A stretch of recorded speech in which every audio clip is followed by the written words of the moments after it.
अस्सलामु अलैकुम। आज की इस वीडियो के अंदर मैं आपके सामने सूरतुल फातिहा के फ़वाइद और फ़ज़ाइल ज़िक्र करूँगा।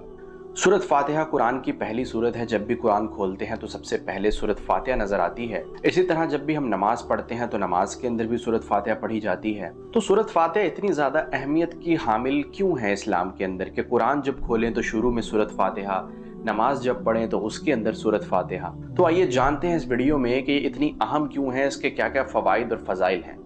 सूरत फातिहा अर्श के नीचे एक ख़ज़ाने से नाजिल हुई है। हज़रत माकिल बिन यसार रज़ी अल्लाह अन्हु से रिवायत है, फरमाते हैं कि नबी सल्लल्लाहु अलैहि वसल्लम ने इरशाद फरमाया, सूरत फातिहा मुझे अर्श के नीचे एक ख़ज़ाने से दी गई है। एक और मकाम पर रसूलुल्लाह सल्लल्लाहु अलैहि वसल्लम ने इरशाद फरमाया, कसम है उस ज़ात की जिसके हाथ में मेरी जान है, तौरात, इंजील, ज़बूर और कुरान में सूरत फातिहा जैसी कोई सूरत नाजिल नहीं हुई। यानी ये इतनी मुनफरिद और फजीलत वाली सूरत है कि इस जैसी सूरत ना तो कुरान में कोई मौजूद है, ना तौरात में, ना ज़बूर में, ना इंजील में। सूरत फातिहा के अंदर अल्हम्दुलिल्लाहि रब्बिल आलमीन से लेकर मालिकी यौमिद्दीन तक अल्लाह ताला की बड़ाई और अज़मत को बयान किया जाता है। फिर इय्याका नअबुदु व इय्याका नस्तईन से इंसान इस बात का इकरार करता है कि ऐ मेरे रब, हम तेरी ही इबादत करते हैं और तुझी से मदद मांगते हैं। इहदिनस सिरातल मुस्तकीम से लेकर वलद्दाल्लीन तक यानी आखिर तक इंसान दुआ मांगता है अल्लाह ताला से कि अल्लाह हमें सीधे रास्ते पर चलाइए, ऐसे लोगों के रास्ते पर कि जिन पर तूने अपने इनामात किए, और ऐसे लोग यानी कि जो तेरे गुस्से से बचे रहे और जो गुमराह नहीं थे, ऐसे लोगों के रास्ते पर हमें चलाइए। तो खुलासा कलाम ये है कि जब भी इंसान इस सूरत को पढ़ता है तो इस सूरत के अंदर वो अल्लाह ताला की अजमत और बड़ाई को भी बयान कर देता है और अल्लाह ताला को अपना माबूद बरहक भी मान लेता है कि आप ही मेरे रब हैं, मैंने आप ही की इबादत करनी है, और इसके बाद वो अल्लाह ताला से दुआ भी कर लेता है। तो चलिए अब बढ़ते हैं कि इस सूरत को पढ़ने पर इंसान को क्या कुछ मिलता है, इसके क्या क्या फ़वाइद हैं। नंबर 1, इस सूरत से शिफा मिलती है।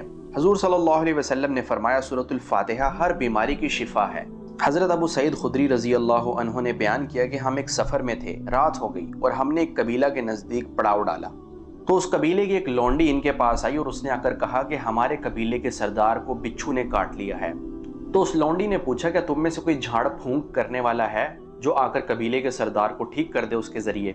हजरत अबू सईद खुदरी रजी अल्लाह अन्हो खड़े हो गए और उसके साथ चल पड़े। बाकी लोग ये सोचने लगे कि हजरत अबू सईद खुदरी तो कोई झाड़ फूंक नहीं करते, कोई मंत्र वगैरह नहीं पढ़ते। लेकिन जब वो कबीले के सरदार के पास गए तो उन्होंने दम किया तो वो ठीक हो गए। जब वो वापस आए तो उन लोगों ने पूछा कि तुमने उनको कैसे ठीक कर दिया, क्या तुम कोई मंत्र जानते हो? हजरत अबू सईद खुदरी रजी अल्लाह उन्होंने फरमाया, मैंने कोई झाड़ फूंक नहीं की, मैंने कोई मंत्र नहीं पढ़ा, मैंने तो सिर्फ सूरत फातिहा पढ़कर दम किया था और उनको शिफा मिल गई। लिहाजा सूरत फातिहा पढ़ने से इंसान को शिफा मिलती है, चाहे वो शिफा रूहानी हो या जिस्मानी हो। दूसरा फ़ायदा, सिवाय मौत के हर चीज़ से हिफाजत करती है।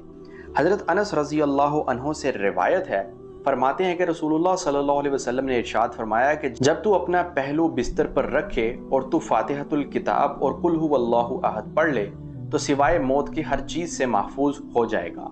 इस हदीस पाक में रसूलुल्लाह सल्लल्लाहु अलैहि वसल्लम ने हज़रत अनस रज़ी अल्लाह अन्हु को ये तलकीन की कि जब तुम अपने बिस्तर पर सोने के लिए जाओ तो उस वक्त सूरत फातिहा और सूरत इखलास पढ़ लिया करो, तुम्हारी हर चीज़ से हिफाजत होगी सिवाय मौत के। तीसरा फ़ायदा, दुआ से पहले अगर सूरत फातिहा का इब्तदाई हिस्सा पढ़ा जाए तो इंसान की दुआ कबूल होती है।